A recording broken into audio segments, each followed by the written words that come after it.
Assalamualaikum warahmatullahi wabarakatuh. Perkenalkan, nama saya Swastuti, NIM saya 1816113. Di sini saya akan memenuhi tugas mata kuliah Metodologi Pendidikan. Ya, baiklah. Di sini judul proposal saya, dampak pendampingan orang tua dalam jam belajar sekolah PAUD usia 4-5 tahun. Latar belakangnya, pendidikan adalah suatu bentuk usaha untuk mengembangkan diri melalui proses belajar tanpa ada sekat yang membatasinya. Karena adanya kenyataan, pendidikan sudah berlangsung dari saat manusia dilahirkan sampai akhir hayat. Dari hal yang sudah diketahui tersebut, bahwa pendidikan tidak hanya berlangsung di sekolah tetapi juga berlangsung di keluarga, dan masyarakat akan berlangsung seumur hidup manusia. Karena itu, kita perlu ada rasa tanggung jawab kerjasama antara ketiga lapisan dalam upaya meningkatkan pendidikan. Anak usia dini adalah sosok individu yang sedang menjalani suatu proses perkembangan dengan pesat dan bersifat fundamental bagi kehidupan selanjutnya. Ia memiliki dunia dan karakteristik sendiri yang jauh berbeda dari orang dewasa. Anak selalu aktif, dinamis, antusius, dan ingin tahu terhadap apa yang dilihat dan didengar, seolah-olah tidak pernah berhenti belajar. Keluarga merupakan rumah di mana pendidikan pertama kali diterapkan sejak lahir. Lingkungan keluarga membentuk perilaku yang kemudian akan diterapkan dalam masyarakat dan sekolah. Pendampingan pada saat jam belajar sekolah anak usia dini adalah wajar dilakukan pada awal-awal sekolah. Anak menangis dan meminta ditunggui karena merasa tidak ada yang melindungi. Hal seperti itu masih dalam batasan kewajaran. Karena anak memang perlu adaptasi dalam lingkungan baru dan teman-teman yang belum dikenal. Tetapi seringkali dijumpai anak tergantungan dengan ditemani orang tua maupun pengasuhan dalam jam belajar. Rumusan masalahnya berdasarkan dari kita latar belakang dan indikasi masalah yang telah diuraikan yang tadi saya bacakan, maka rumusan masalahnya di sini yang pertama, apakah faktor mempengaruhi anak didampingi dalam jam belajar di PAUD Ar-Rahman? Kedua, bagaimana dampak pendampingan orang tua terhadap anak pada saat jam belajar di PAUD Ar-Rahman berlangsung? Tujuan penelitiannya. Adapun tujuan yang ingin dicapai penulis dalam penelitian ini adalah yang pertama, tujuannya yaitu untuk mengetahui faktor mempengaruhi anak didampingi dalam jam belajar di PAUD Ar-Rahman. Untuk mengetahui dampak pendampingan orang tua dalam jam belajar di PAUD Ar-Rahman. Manfaat penelitiannya. Yang pertama, manfaat praktis. Hasil dari penelitian ini diharapkan dapat memberikan informasi terhadap masyarakat khususnya orang tua dalam dampak pendampingan pada jam belajar di sekolah PAUD Ar-Rahman. Manfaat teoritisnya.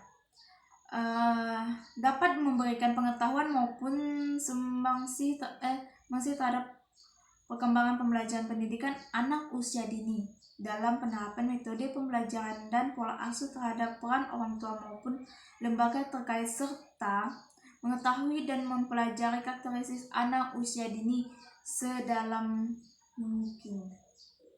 Teknik pengumpulannya, di sini saya mengambil pengamatan atau observasi. Metode pengamatan dan observasi merupakan sebuah teknik pengumpulan data yang harus peneliti turun ke lapangan. Observasi digunakan dalam penelitian ini observasi terstruktur dan positif. Observasi yang telah dirancangkan secara sistematis tentang apa yang dinamis, kapan dan di mana tempatnya. Jadi observasi terstruktur dilakukan apabila si peneliti telah tahu dengan pasti tentang variabel apa yang akan diamati. Pada observasi ini dilakukan untuk mengamati secara langsung faktor pendampingan orang tua di jam belajar di sekolah. pada anak usia dini beserta dampak penghambat yang terjadi di dalamnya. Nah, yang kedua kita menggunakan wawancara. Wawancara adalah pertemuan dua orang tua untuk bertukar informasi dan ide melalui tanya jawab sehingga dapat berkontribusi maka dalam suatu topik tentang topik tertentu. Akan dengan wawancara terstruktur ada beberapa faktor.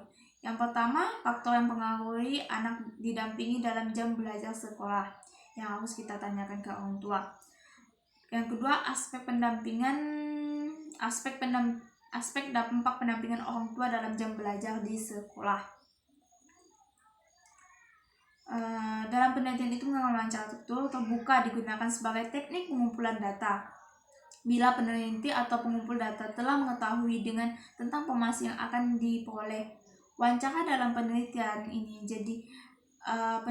ini menjadi responden adalah orang tua yang mendampingi anak usia dini di sekolah PAUD Ar-Rahman. Yang kedua, informan dan narasumber yang dapat dari guru PAUD yang ada di sekolah Ar-Rahman. Yang ketiga, kita menggunakan dokumentasi. Dokumentasi ini kan merupakan setiap pernyataan tertulis yang disusun oleh seseorang atau lembaga untuk keperluan pengujian suatu peristiwa atau menyajikan accounting. Di dalam melaksanakan metode dokumentasi, peneliti memiliki benda-benda tertulis seperti buku, majalah, dokumen, peraturan, notulen, rapat, catatan harian, sebagainya. Dalam dokumentasi, oleh teknik dokumentasi ini kan berupa foto ataupun arsip-arsip berkaitan dengan penelitian yang mau kita teliti. Teknik pengumpulan datanya di sini ataupun alat pengumpulan datanya, saya menggunakan teknik sampling atau snowball. Teknik sampling dalam penelitian kualitatif jelas berbeda dengan non-kualitatif. Sampel dalam penelitian kualitatif bukan dinamakan responden, tetapi sebagai narasumber atau partisipan, informan, teman, dan guru. Dalam penelitian sampel penelitian kualitatif juga bukan disebut sampel statistik, tetapi sampel teoritis, karena tujuan penelitian kualitatif untuk menghasilkan teori, bukan mengambil data. Sampling dalam penelitian kualitatif adalah pilihan penelitian mengikuti aspek apa, dari peristiwa apa, dan siapa yang dijadikan fokus pada saat situasi yang ingin kita sampaikan ataupun dari untuk orang tua ataupun guru ataupun anak-anak bisa juga. Karena itu melakukan sepanjang penelitian kuantitatif umumnya mengambil sampel lebih kecil dan lebih mengarah ke penelitian. Snowball sampling adalah teknik pengambilan sampel sumber data yang pada awalnya jumlahnya sedikit tersebut belum mampu memberikan data yang lengkap, maka harus mencari orang lain dapat digunakan sebagai narasumber data. Terus kita menggunakan teknik keabsahan. Dalam penelitian ini setiap hal temuan harus dicek keabsahannya agar hasil penelitian dapat dipertanggungjawabkan kebenarannya dan dapat dibuktikan keabsahannya. Yang pertama itu perpanjang pengamatan. Kita memperpanjang pengamatan. Dengan perpanjang pengamatan berarti kan peneliti kembali lagi ke lapangan, melakukan pengamatan, wawancara lagi, dan informasi yang pernah maupun baru ditemui melalui perpanjangan pengamatan. Melalui perpanjangan pengamatan, hubungan peneliti dengan cara narasumber akan semakin akrab. Kalau umpamanya kita berulang kali wawancara ke orang tua ataupun orang guru, kita akan semakin akrab, semakin terbuka, saling mempercayai. Dengan demikian tidak ada informasi yang disembunyikan lagi. Selanjutnya, meningkatkan ketekunan. Meningkatkan ketekunan berarti melakukan pengamatan secara lebih cermat dan kesinambungan dengan cara, maka kepastian data dan urutan peristiwa akan dapat direkam secara pasti dan sistematis. Meningkatkan ketekunan, kita harus tekun dalam menjalankan. Saat kita wawancara kita harus tekun, kita mengambil pembicaraan kita rekam kayak gitu. Sini teknik analisis datanya menggunakan data analisis yang digunakan dalam penelitian ada analisis deskriptif kualitatif. Cara ini dipilih karena sesuai dengan sasaran penelitian yang intinya adalah untuk mengetahui faktor yang mengaruhi anak didampingi dalam jam belajar di sekolah PAUD Ar-Rahman. Jadi teknik analisis data bukan hanya merupakan tidak lanjut logis dan pengumpulan data, tetapi juga merupakan proses yang tidak dipisahkan dengan pengumpulan data yang dimulai dengan seluruh data tersedia dari berbagai sumber, yaitu informasi kunci dari hasil wawancara, dari pengamatan di lapangan, ataupun observasi dari hasil studi dokumentasi yang kita buat.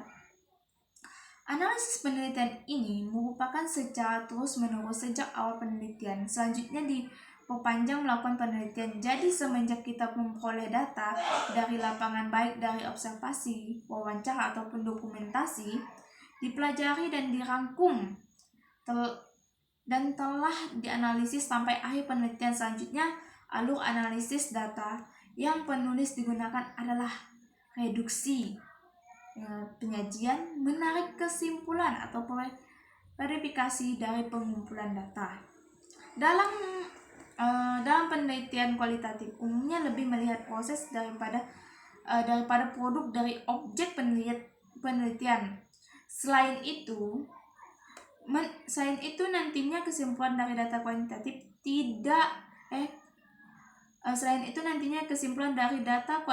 tidak berupa angka, tetapi disajikan dalam bentuk kata verbal. Pengolahan yang dimulai mengedit sampai menyajikan dalam keadaan ringkas dikerjakan saat kita di lapangan. Sekian dari saya. Assalamualaikum warahmatullahi wabarakatuh.